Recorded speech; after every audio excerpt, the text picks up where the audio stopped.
My name is Maya Miller. I am 26 years old, and I live in a small apartment in the city. I looked around the garden. There were 100 relatives standing on the perfectly cut grass. They were holding champagne glasses and smiling at me. It was my birthday. I thought they were there to celebrate me. I was wrong. They were the audience for my execution. My father, William, stood at the front. He waved me over with a smile that didn't reach his eyes. He handed me a heavy leather portfolio. It looked expensive. I thought it was a gift. My hands shook as I opened it. Inside, there was a single piece of paper. It was an invoice. The total was $248,000. The description read, "For room, board, and inconvenience." My stomach dropped. The silence in the yard was heavy. Before I could speak, my sister, Brooklyn, stepped forward. She held out her hand. "Give me the car keys, Maya. It's not yours anymore." Then, the worst part happened. My boss, who was a guest, cleared his throat.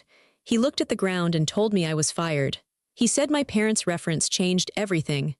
I stood there, holding the bill for my own life. I realized then that this wasn't a party. It was an erasure. But before I tell you how everything flipped, like and subscribe, drop a comment. Where are you watching from? My name is Maya Miller. I am 26 years old. I turned my back on them. I didn't say goodbye. I didn't scream. I just turned around and started walking. The driveway was long. It was lined with expensive cars. My car was there, the one Brooklyn had just taken the keys for. I walked past it. I didn't look at it. I could feel their eyes on my back. I could feel the heat of their stares.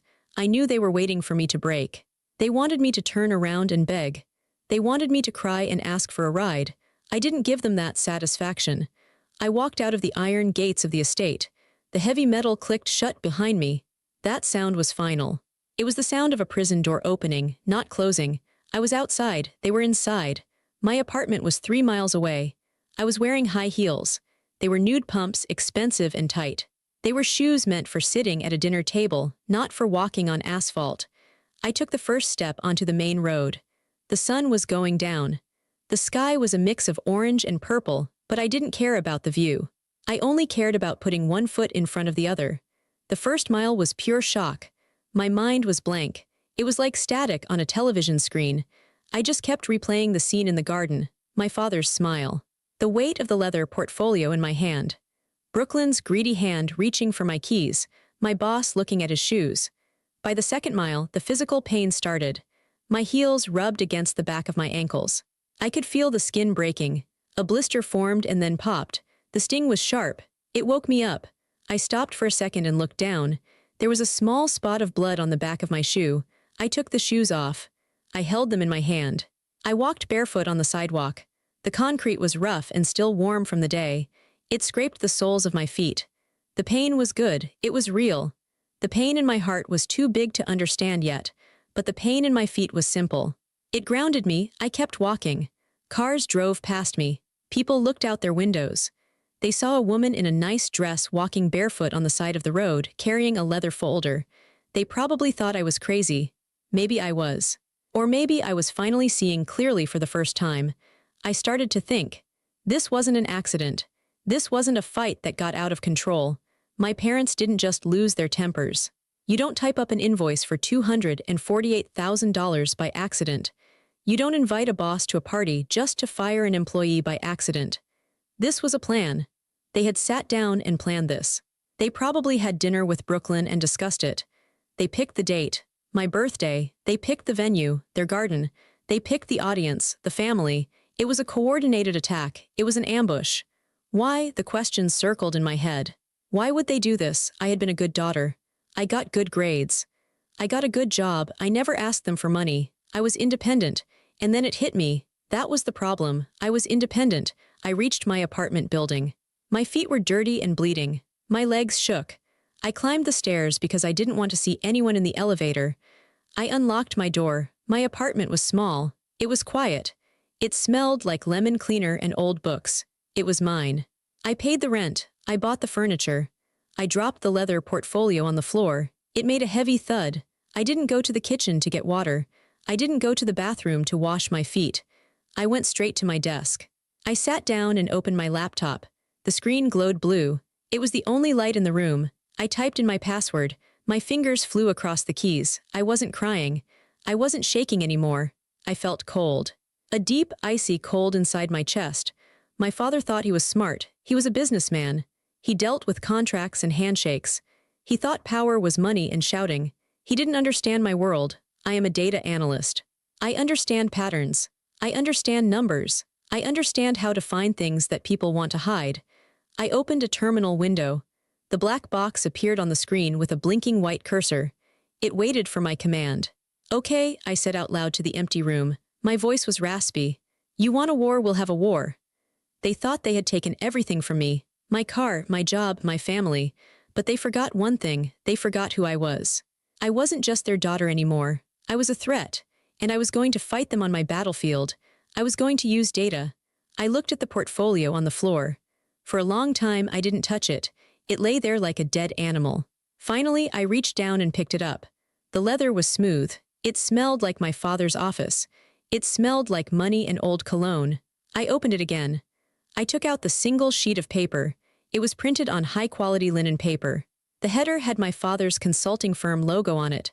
That was a nice touch. He wanted to make it official. Invoice to Maya from William and Alina, date December 12 RE, repayment for services rendered. I read the list again. Room and board, 18 years. $180,000 clothing and essentials. $25,000 medical expenses. $15,000 education, private school differential. $20,000 inconvenience fee. $8,000 total due. $248,000. I stared at the numbers. The zeros swam before my eyes. The inconvenience fee hurt the most. $8,000 for the inconvenience of having a child. Was that for the nights I cried as a baby? Was that for the times I got sick? I looked at the room and board line. I remembered my room. It was always cold. I wasn't allowed to put posters on the walls. I wasn't allowed to keep the door closed. It wasn't a room. It was a storage space where they kept me. I looked at clothing. I remembered wearing Brooklyn's hand-me-downs. Brooklyn always got the new coats, the new boots. I got what didn't fit her anymore, even if it was too big or the wrong color. And now they were charging me for it. I put the paper down on my desk. I felt sick. But as I looked at it, the sickness turned into something else. It turned into clarity. This piece of paper wasn't a bill. It was a confession. Normal parents don't keep a tab. Normal parents don't calculate the cost of diapers and milk. When you have a child, you agree to take care of them. That is the deal. You don't send a bill 18 years later. But my parents weren't normal. They were narcissists. To them, I wasn't a person. I was an investment. I was like a stock they had bought. They put money in and they expected a return. They expected me to be famous or rich or married to a powerful man so they could brag about me. But I wasn't those things. I was just Maya. I worked in tech.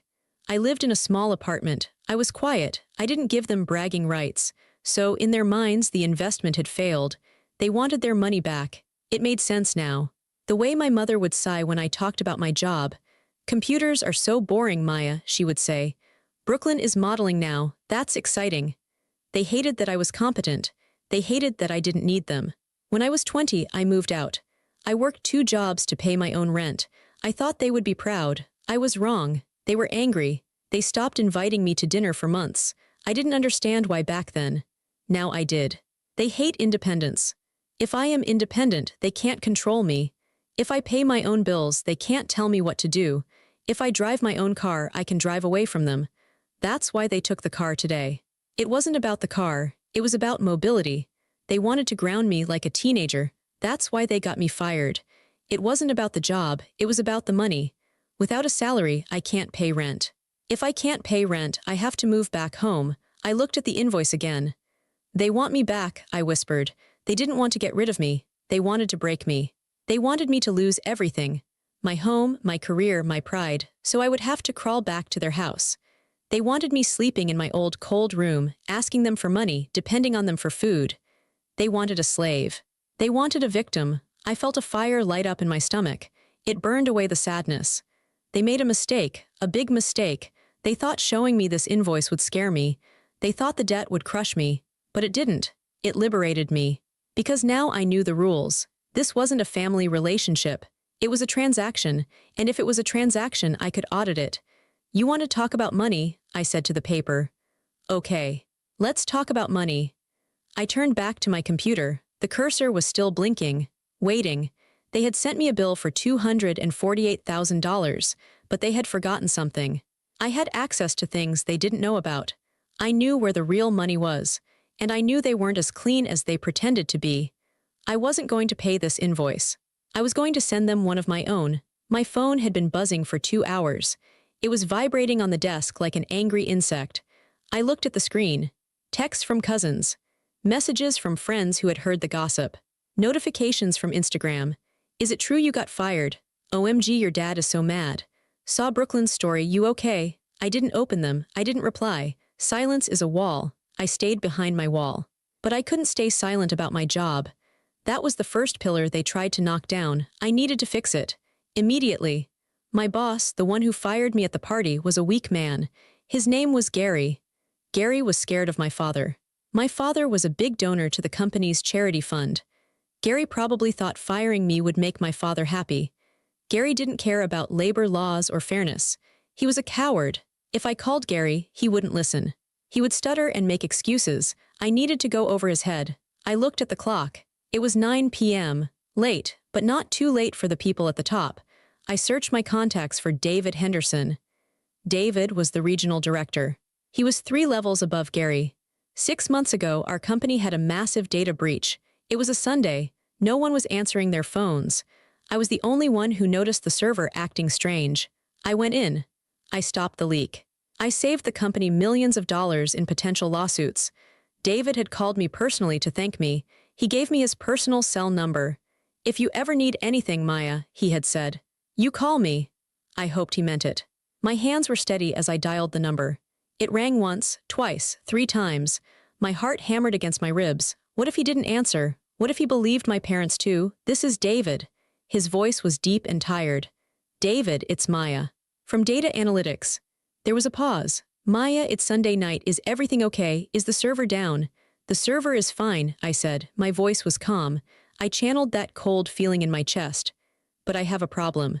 I was just terminated by Gary, at a private party, because of a personal dispute with my parents.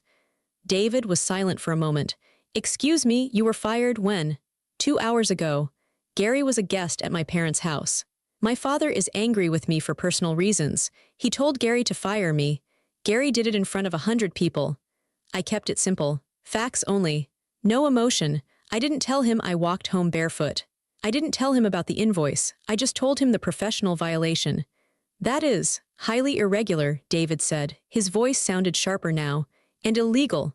I know, I said. I am one of your top analysts, David. My performance reviews are perfect. I saved the network 6 months ago. I am being punished because my father is a donor. I am calling you because I respect this company. I don't want to file a wrongful termination lawsuit. I just want to do my job. I held my breath. I played the card. The lawsuit threat was subtle, but it was there. David didn't hesitate. Give me 10 minutes, Maya. Okay, hang up, I'll call you back. I put the phone down. The room was silent again. 10 minutes. It felt like 10 years. I stared at the clock on the wall. The second hand ticked slowly. Tick, tick, tick. This was the test. Was I powerless or was I valuable? My parents told me I was nothing without them. They said my success was because of their name. You're only hired because you're a Miller, my mother used to say. I waited. 8 minutes later, my phone rang. It was David. Maya, I'm here. I spoke to Gary, David said. His voice was hard like stone. He confirmed the story. He admitted he acted under pressure from your father. I see. Gary is no longer the manager of your department, David said. My eyes widened. The termination is void, David continued. It never happened. You are still employed.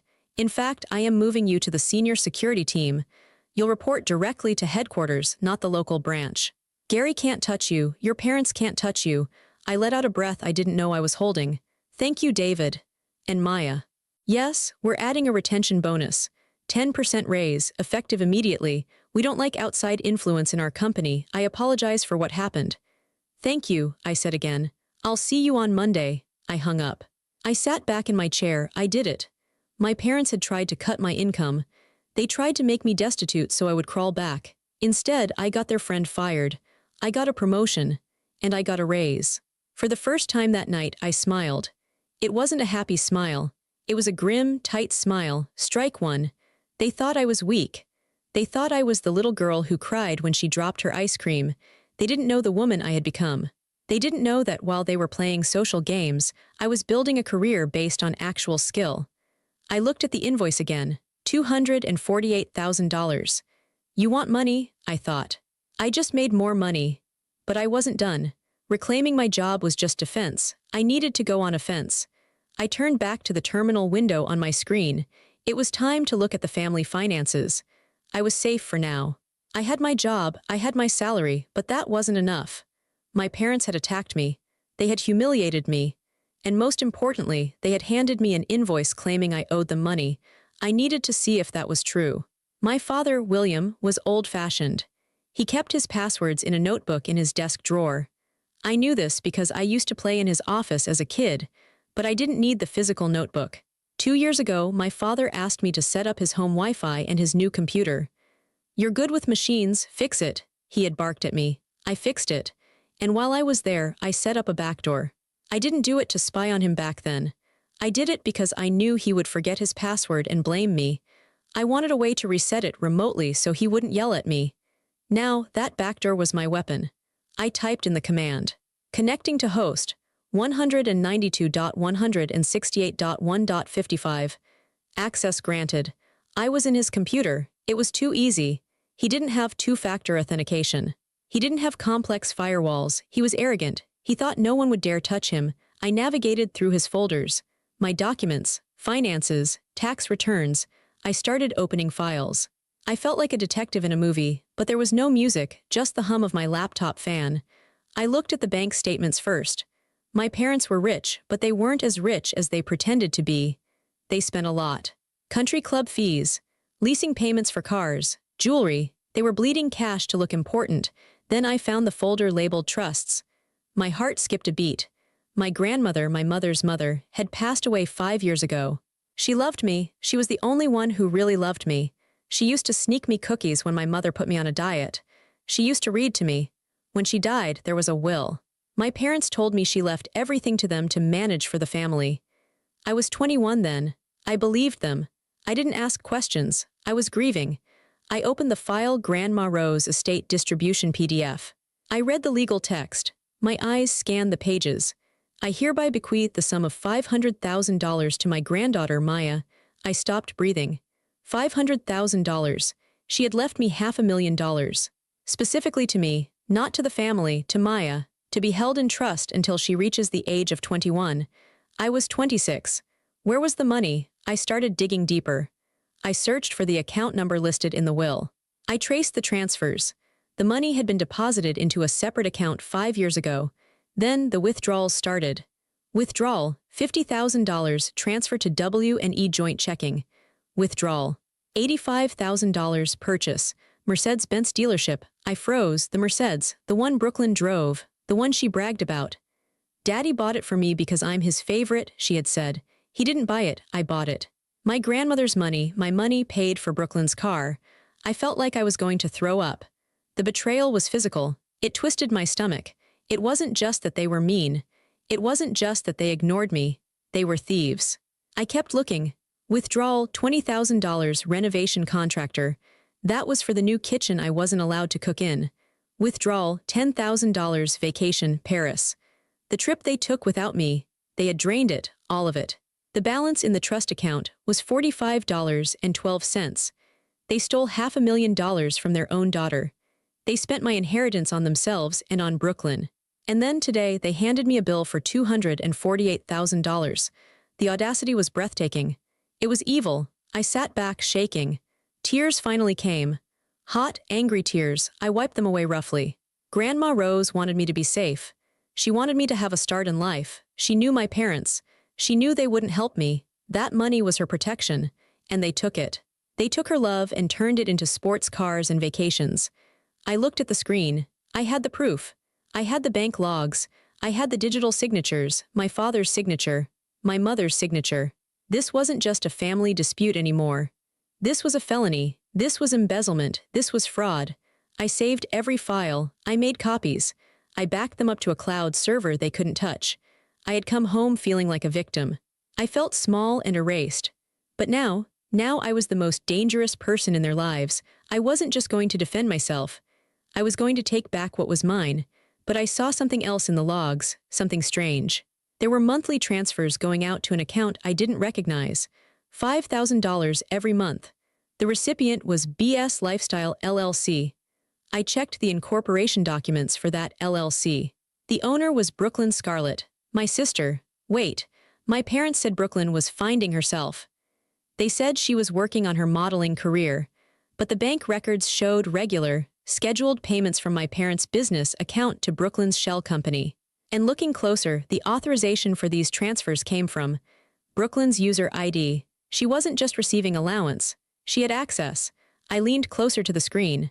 Brooklyn wasn't just the spoiled golden child.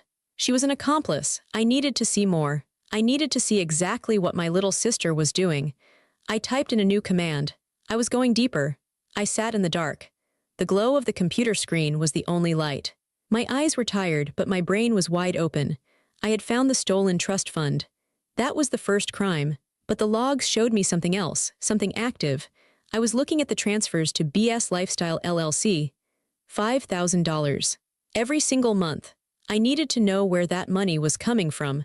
My parents complained about money constantly. They said the market was bad. They said taxes were too high. So where did they find an extra $60,000 a year to send to a shell company? I traced the deposits into my parents' business account. I saw a pattern. Every month, on the first day, a wire transfer came in. From Kevin and Michelle Miller. Amount $5,000. Memo, Investment Fund Tech Startups. Uncle Kevin and Aunt Michelle. My heart sank. Uncle Kevin was my father's younger brother. He was a kind man. He wasn't smart with money, but he was good. He worked as a contractor. He built houses. He worked with his hands. Aunt Michelle was a teacher. They didn't have millions. They saved every penny. I remembered a family barbecue last summer. Uncle Kevin was drinking a beer. He looked happy. He told me, "Your dad is a genius, Maya. He's helping us invest our retirement savings. We're going to be able to retire early. He's putting it into these new tech companies." I felt sick. I looked at the bank logs again. The money came in from Kevin and Michelle on the first. It stayed in my father's business account for 24 hours. Then on the second, a transfer went out. To BS Lifestyle LLC. Amount $5,000. There were no tech startups. There were no investments. My father was taking his own brother's retirement money. He was washing it through his business account. And then he was sending it to Brooklyn. I typed in the search command for BS Lifestyle LLC. I needed to see the spending. If this was a legitimate company, there should be business expenses. Office rent, equipment, payroll. I cracked the password for the LLC's bank portal. It was Brooklyn on 123. She was so lazy. I opened the statements. Debit, Sephora $450 debit. Delta Airlines first class, $1,200 debit. The Ritz-Carlton $3,000 debit. Gucci $800. It wasn't a business. It was a slush fund. Uncle Kevin was sweating on construction sites, carrying lumber, ruining his back. Aunt Michelle was grading papers until midnight. They were sending that money to my father, trusting him to build their future. And my father was giving it to Brooklyn to buy purses. I felt a rage so hot it made my fingers tingle. This was worse than what they did to me. Stealing from me was one thing. I was young. I could work. I could recover. But Kevin and Michelle, they were in their 50s. This was their life savings. But I needed to be sure about Brooklyn. Maybe she didn't know. Maybe my father just gave her a credit card. Maybe she thought it was his money. I looked at the authorization logs for the transfers. In banking, when you move money from a business account, you need a digital signature. I pulled up the log for last month's transfer. User ID, B. Miller 2 IP address, 192.168.1.55, the house, device. Brooklyn's MacBook Pro action. Authorized transfer. She knew. She wasn't just receiving the money. She was logging into the system. She was initiating the transfer from the business account to her LLC. She saw the source of the funds. The line item said Kevin incoming. She clicked approve. I sat back. I thought about Brooklyn at the party today. She looked so perfect. Her hair was shiny. Her dress cost more than my rent. She had demanded my car keys with a smirk. "It's not yours anymore," she had said. She played the part of the innocent, spoiled daughter perfectly. Everyone thought she was just dim. Everyone thought she was just a pretty face who liked shopping, but she wasn't. She was a criminal. She was committing wire fraud. She was conspiring with my father to embezzle money from our relatives. She was looking at her uncle, the man who gave her birthday cards, the man who taught her how to ride a bike, and she was stealing his future to buy expensive makeup. She was worse than my parents. My parents were narcissists, yes. But Brooklyn, she was a sociopath. She felt nothing. I looked at the screen, I had everything, I had the chain of evidence. The trust fund theft from me, the investment fraud theft from Kevin and Michelle, the shell company money laundering. The tax evasion, they definitely weren't declaring this as income. I looked at the clock. It was 3 a.m., I hadn't slept, I hadn't eaten. My feet were still throbbing from the walk, but I felt awake. I felt powerful. They wanted to erase me. They wanted to make me zero. Instead, they had given me the keys to their destruction. I remembered the invoice they gave me, $248,000. I opened a calculator. My grandmother's trust, $500,000. Interest over 5 years, conservatively, $100,000. Uncle Kevin's stolen money over 4 years, $240,000. My car, which they took, $35,000. Total stolen, $875,000. And they had the nerve to ask me for money. I laughed. It was a short, sharp sound in the quiet room. I wasn't going to sue them. Lawsuits take years. Lawyers are expensive. My parents would drag it out. They would lie. They would charm the judge. No, I wasn't going to court. I was going to the family. My parents cared about one thing above all else, their image. They cared about what people thought. They cared about being the perfect family at the country club. They cared about being the rich, successful benefactors. If I sued them, they could spin it. They could say I was a crazy, ungrateful daughter. But if I showed the truth, if I showed the numbers, numbers don't lie. I started to organize the files. I created a new folder on my desktop. I named it The Truth. I dragged the PDF of the will into it. I dragged the bank statements into it. I dragged the logs of Brooklyn's shopping sprees into it. I dragged the email records into it. I was building a bomb, a digital bomb. I thought about Brooklyn again. I wondered if she was sleeping soundly in her silk sheets. I wondered if she was dreaming about her next vacation. She had no idea that her life was about to end. She thought she was the main character. She thought I was just an extra. She was wrong. I clicked on the file for BS Lifestyle LLC one last time. I took a screenshot of the approve button with her username next to it. Got you, I whispered. I was ready for the next step. The sun was coming up. The sky outside my window was gray and cloudy. It looked like it was going to rain. It was fitting. I had the folder. Now I needed to package it. I opened a document editor. I didn't want to just send a bunch of loose files. People get confused by loose files. I wanted this to be a story they couldn't stop reading. I created a single PDF document. Page 1, the cover page. I typed the title in big, bold letters. Family Audit. A financial review. Page 2, the introduction. I kept it simple. Yesterday, I was given an invoice for $248,000 for the cost of raising me. This prompted me to review the family finances to ensure all debts are settled. Below is the result of that review. Page 3, the Grandmother Rose Trust. I put the scan of the will on the left. I highlighted the section about the $500,000. On the right, I put the bank transfer showing the money leaving the account. I added a red arrow pointing to the purchase of the Mercedes dealership. Caption: the money left for Maya's education was used to buy William's business assets. Page 4, the car. I put the receipt for the Mercedes Brooklyn drove. Caption: purchased with funds from the Maya Miller Trust. Page 5. The Kevin and Michelle investment. This was the hardest page to make. I put the incoming transfer from Kevin, then the outgoing transfer to Brooklyn. I put them side by side. Caption: Uncle Kevin's retirement savings are not invested in tech.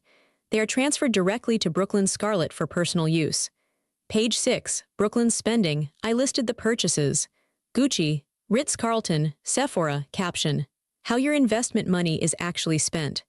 Page 7, the conclusion. I wrote a summary. Total stolen from Maya, $600,000 plus. Total stolen from Kevin and Michelle, $240,000 plus. Total due to family, $840,000 plus. My debt of $248,000 is considered paid in full. I saved the file. Family Audit PDF. It was 20 pages long, it was cold, it was factual, it was devastating. I opened my email client, I typed in the recipients. To William Miller Dad, Eleanor Miller Mom, CC Brooklyn Scarlett, CC Kevin Miller Uncle, Michelle Miller Aunt, CC Grandma Rose's estate lawyer, CC the board of directors at Dad's consulting firm. I hesitated on the last one. The board of directors, that would destroy his career. That would end his professional life.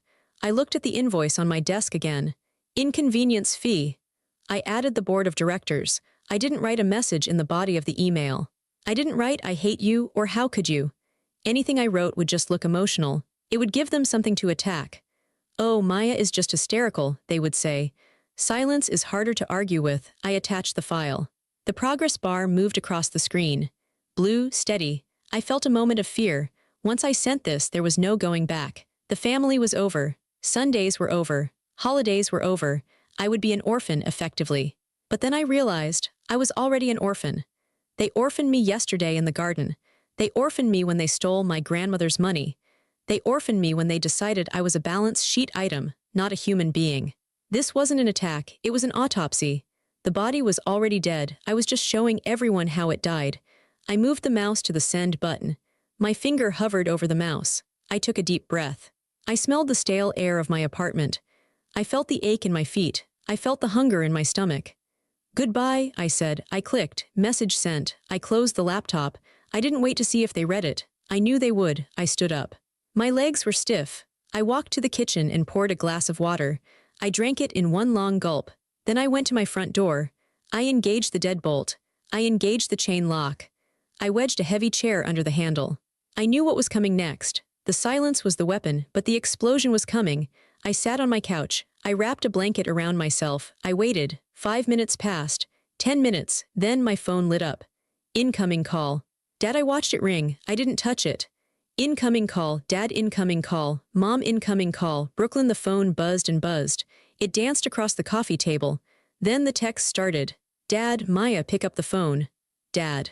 What did you send? Mom, are you insane? You sent that to the board. Brooklyn, delete it. Delete it right now. You're ruining everything. I watched the messages scroll by. They were panicking. They weren't sorry. They were scared. Then a different text came through. Uncle Kevin, Maya, is this true? I picked up the phone. I typed one word. Yes, I put the phone back down. The war had started. But for the first time in my life, I wasn't the one running for cover. I was the one watching the fire. The noise didn't stop.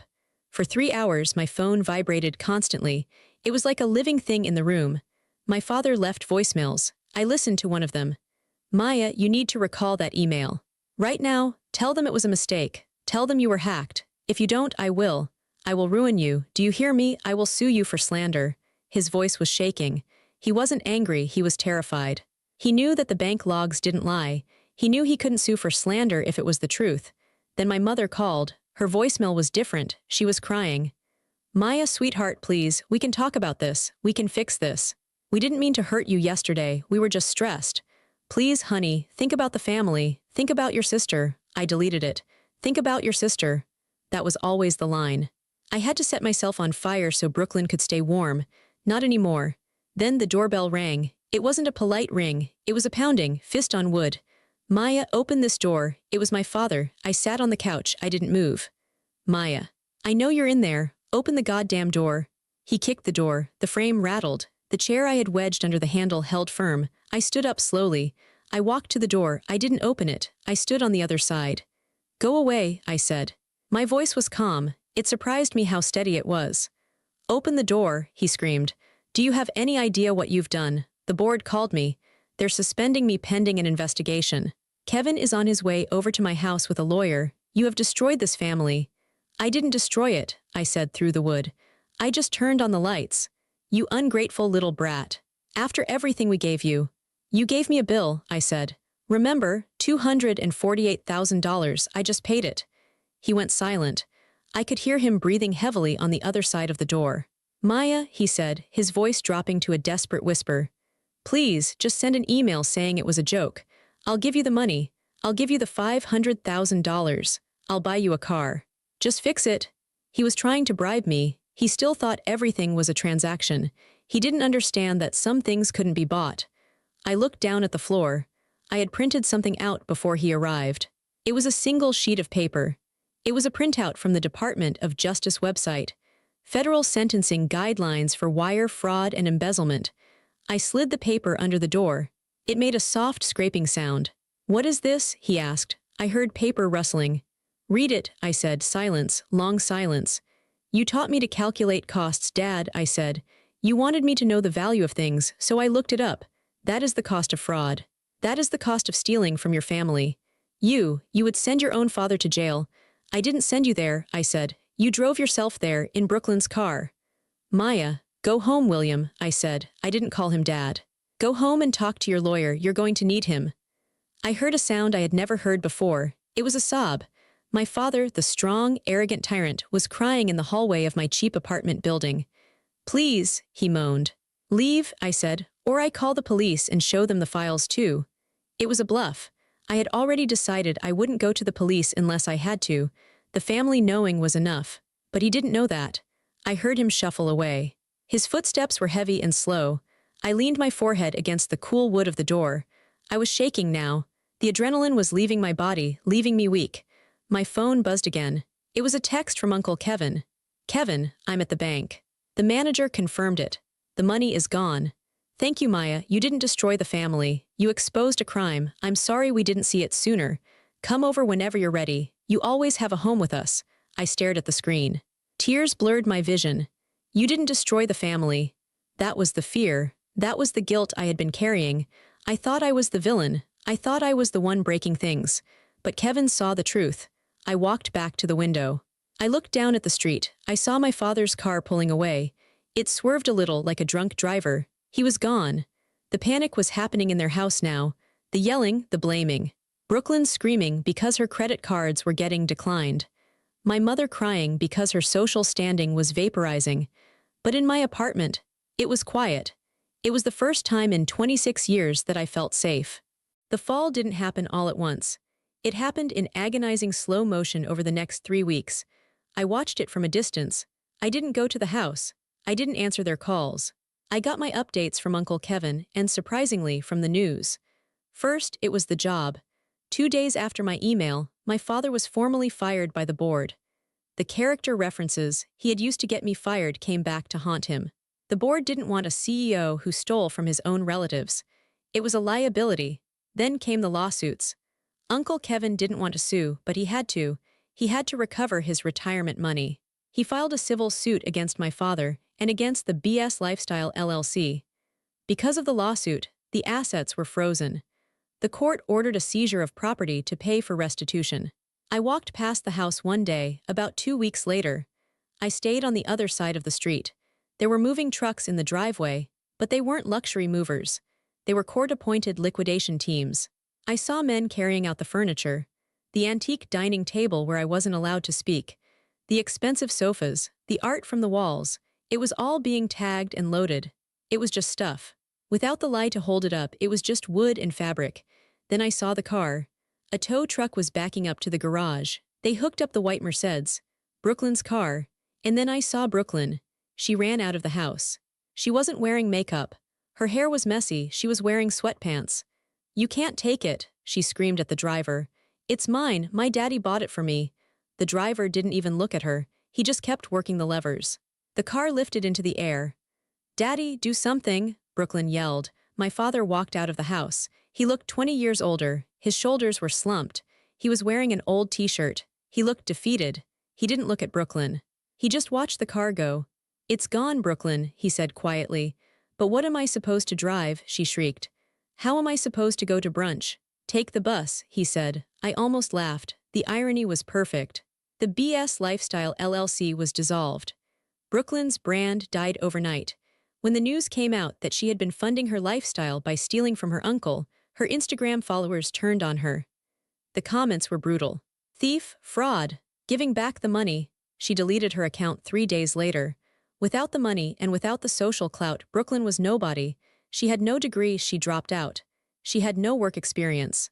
I heard from Aunt Michelle a week later. "Brooklyn got a job," Michelle told me over tea. "Really?" I asked. "Where?" "At the mall, at a clothing store, folding shirts." "Folding shirts?" "Yes." She tried to apply for management, but she has no references, so she's working entry-level, minimum wage. I nodded. It was justice. She was finally working for the clothes she wore. My parents had to sell the estate. After paying back Uncle Kevin, paying back the trust fund money, which went into a blocked account for me, and paying the legal fees, they had almost nothing left. They moved into a 2-bedroom condo on the other side of town. It was a normal apartment. No garden, no gates, just a regular place for regular people. The social circle they loved so much evaporated. The friends who came to the birthday party, they disappeared. No one wanted to be associated with embezzlers. My mother, who used to be the queen of the social scene, was now a pariah. I saw her once at the grocery store. She was pushing her own cart. She looked at prices. She put a box of expensive crackers back on the shelf and picked the generic brand. She saw me. I froze. I was standing in the produce aisle. She looked at me. Her eyes were sad. She looked small. I thought she would scream. I thought she would curse me. Instead, she just looked down at the floor. She turned her cart around and walked away. She was ashamed. For the first time in her life, she felt shame. I watched her go. I didn't feel happy. I didn't feel sad.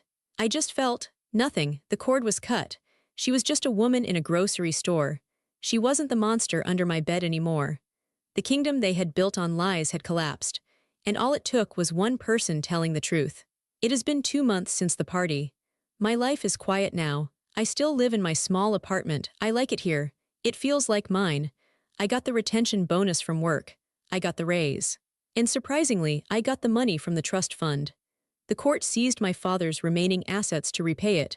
I have $500,000 in the bank. I haven't bought a Mercedes. I haven't bought designer clothes. I paid off my student loans. I paid off my credit card debt. And I put the rest away. It's my freedom fund. It means I never have to be dependent on anyone ever again. I sit at my desk on a Saturday morning. The sun is shining through the window. I open my laptop.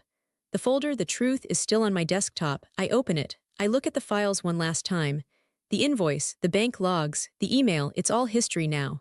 It's a story about a different person. A person who was scared. A person who wanted to be loved by people who couldn't love her. I don't need these files anymore. I don't need the proof. I know who I am. I select the folder. I right-click Delete. A box pops up. Are you sure you want to delete the truth? I smile. Yes. The folder disappears. I look out the window. The city is waking up. I see people walking their dogs. I see couples holding hands. I am alone, but I am not lonely. I have dinner with Uncle Kevin and Aunt Michelle every Sunday. We cook together. We laugh. They don't judge me. They don't send me invoices. They just love me. I realize something important. Family isn't about blood. Blood just makes you relatives. Love makes you family. My parents in Brooklyn, they were my relatives, but they were never my family. I pick up my phone. I have a text from David, my boss. David. Great job on the security audit this week, Maya. The team is lucky to have you. I type back. Maya, thanks David. I love the work. And I do. I love my work. I love my life. I stand up and stretch. I feel light. The weight is gone. The heavy leather portfolio is gone. The expectations are gone. I walk to the mirror in the hallway. I look at myself. I see a woman who is strong. I see a woman who walked through fire and came out the other side without burning. I am not a victim anymore. I am not a daughter of thieves. I am Maya. And for the first time in 26 years, that is enough. I grab my keys, my own keys to my own simple car, and I walk out the door. The sun is warm on my face. I am free.